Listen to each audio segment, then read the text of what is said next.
Today's video is going to be a short, I hope, tutorial on how to stitch Mirabilia faces 1/1. I just had a 1/1 video go up not that long ago, but I thought I would demonstrate with part of a Mirabilia pattern to give you an idea. Now, I did this little diagram.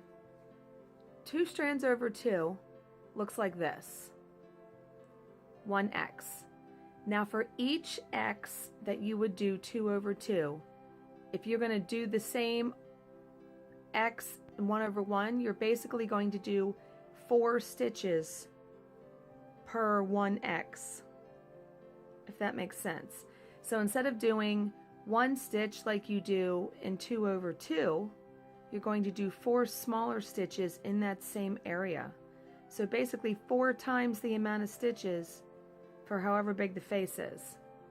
And here's another comparison, like there's 2 over 2, and then here's 1/1.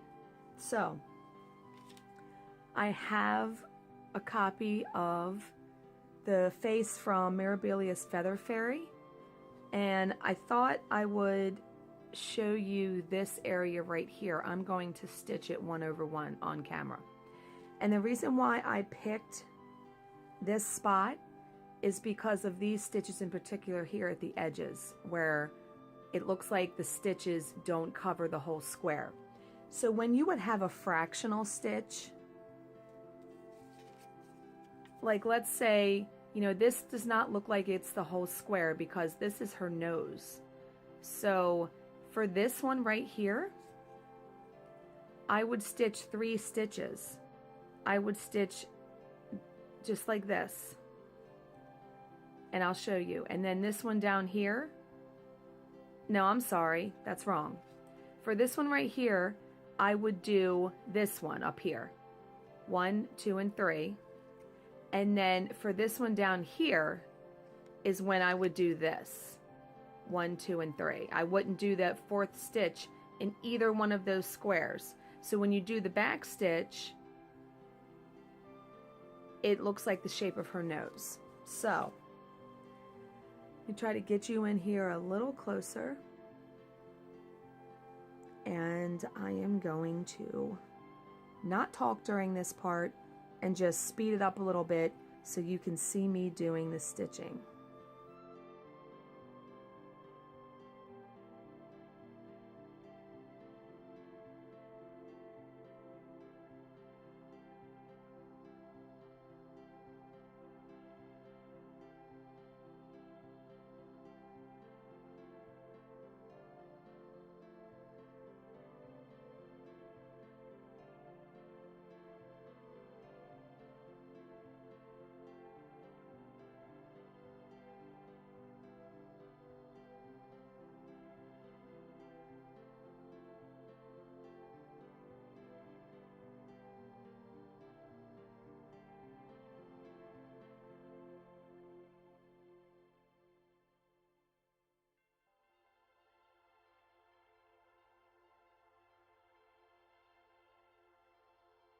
Okay, I'm going to cut this a little shorter than I thought because it's going to take me a while to do all of those stitches. So what I'm actually going to stitch, let me get my highlighter here. Instead of stitching this whole section, I'm just going to stitch right here. This one line. I'm going to stitch these 3 stitches and then this one. Because once you see me do a couple of them, and if you watch my 1/1 video, you kind of get the idea. So, in essence, these 4 stitches would be this square right here. So then next to it, I'm going to do 4 more. And obviously, if I was stitching this 1/1, I would be highlighting every single time I completed 4 stitches, because otherwise I would never be able to keep track of it, I don't think.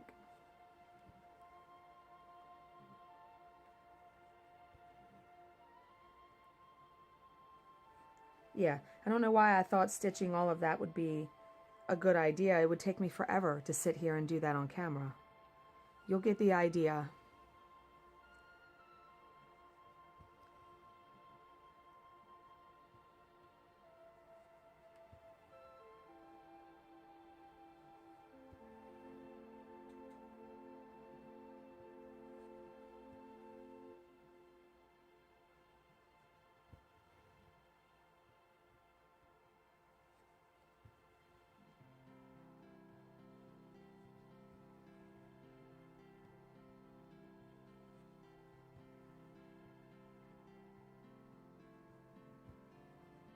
Okay, so there's those two, 1 and 2.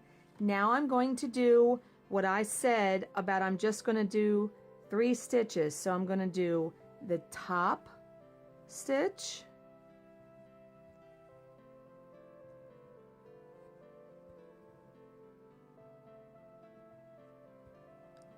and then I'm going to do the bottom 2, and I'm going to leave the top right stitch empty.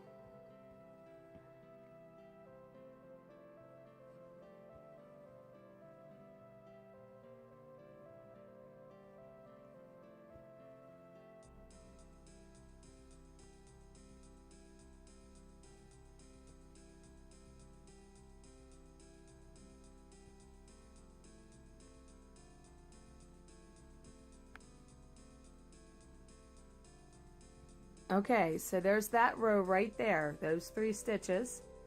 And then I'm going to come down here and I'm going to do that one. Now I would do, for this one, I'm going to do the top 2 stitches,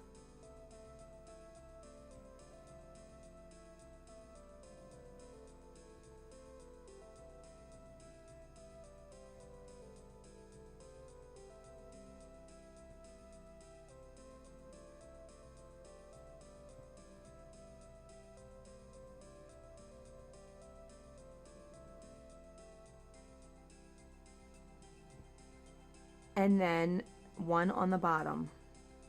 So the bottom right stitch I am not going to do to help give her face that shape when you do that back stitch line. So that's what that would look like. And then if you do the back stitch line, let me just demonstrate. And we'll say it's going to be in the same color, but it wouldn't. I would start down there, and then you go right across to this stitch right here. Just like that. And then you would go from that line, and it winds up going like way up here, even though I don't have any stitches up there. Now, let's just say that is her nose. If you have a problem with, see, I don't think you could do it that way though. I don't know if that would look right, if you would fill those in. Do you see what I mean? Like, because that's going to be an open space there for her nose. But maybe it's supposed to look like, I don't have the cover picture of Feather Fairy. But one of the biggest things with stitching 1 over 1, especially if you're doing a Mirabilia face, is to use your own judgment. Trust yourself. You know, I think we as stitchers question ourselves a lot more than we have to. I think when it comes down to it, we know what looks right for us and what looks right for a project. You're welcome to change and do whatever you want. You don't have to follow everything that a designer puts in a pattern. Okay, so I'm going to leave that there. I hope that helped you guys. As always, if you have any questions, please leave them in the comments section below and I will answer them to the best of my ability. Thank you for watching and subscribing, and I will see you in my next video. Bye guys.